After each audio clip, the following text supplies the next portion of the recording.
সিলেট এবং জামালপুরের বন্যা পরিস্থিতি জানাবেন আমার সহকর্মীরা। শুরুতেই যাব সিলেটের বন্যা পরিস্থিতি জানতে আফরোজ আহমেদের কাছে। আফরোজ, নগরীতে সার্বিক বন্যা পরিস্থিতি আজকে এই মুহূর্তে কেমন দেখছেন এবং বানভাসী যে মানুষগুলো আছে তাদের ভোগান্তির কি তথ্য রয়েছে আপনার কাছে জানাবেন আমাদের।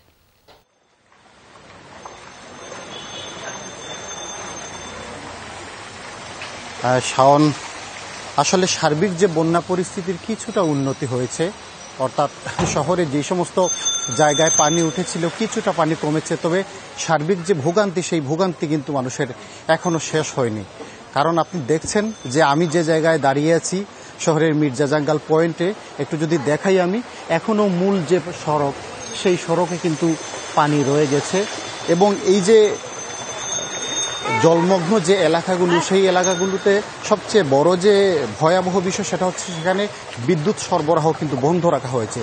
কারণ বিদ্যুৎ উপকেন্দ্রে পানি ঢোকার কারণে দুর্ঘটনা এড়াতেই মূলত এই সমস্ত জায়গায় বিদ্যুৎ সরবরাহ বন্ধ রাখা হয়েছে।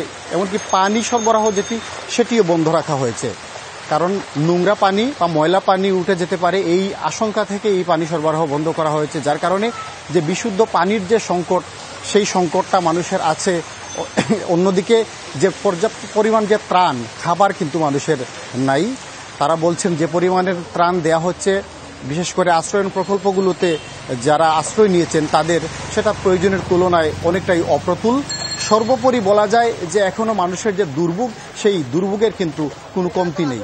শাওন, বুঝতে পেরেছি। আফরোজ, ধন্যবাদ আপনাকে। আমরা একটু জামালপুরের খবর জেনে নিতে চাই। শোয়েব হোসেন আছেন সেখানে। শোয়েব, নদ নদীর পানি তো বেড়েই চলেছে, নতুন করে কোন কোন এলাকা প্লাবিত হয়েছে, কি তথ্য আছে আপনার কাছে জানাবেন আমাদের।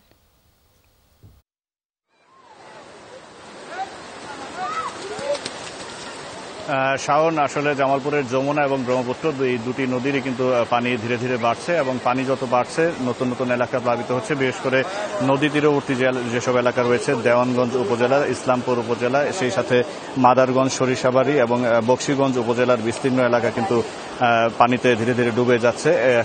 আমি এই মুহূর্তে রয়েছি ইসলামপুরের চিনাডলি ইউনিয়নে। এই ইউনিয়নের কিন্তু এই আমতলী এবং যে ঢেঙ্গারগড় সড়ক রয়েছে সেই সড়কে কিন্তু পানি উঠে পড়েছে, যার ফলে মানুষের যে যোগাযোগের যে অবস্থাটি সেটি কিন্তু ব্যাহত হচ্ছে এবং পানি যেভাবে বাড়ছে সেভাবে যদি বাড়তে থাকে তাহলে কিন্তু মানুষের বসত বাড়িতেও পানি প্রবেশ করবে এবং তখন কিন্তু মানুষের দুর্ভোগ আরও বাড়বে।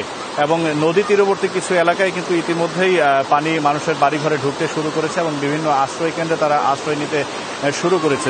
পানি বৃদ্ধি যদি আগামী 24 ঘন্টা অব্যাহত থাকে তাহলে কিন্তু আস্তে আস্তে এই বন্যা পরিস্থিতি ভয়াবহ আকার ধারণ করতে পারে এবং পানি উন্নয়ন বোর্ডের যে তথ্য রয়েছে সেই অনুযায়ী কিন্তু আগামী 2 থেকে 3 দিন পানি বৃদ্ধির একটি শঙ্কা তারা করছেন। যদিও পানি বৃদ্ধির গতি কিন্তু এই মুহূর্তে ধীর গতিতে বাড়ছে।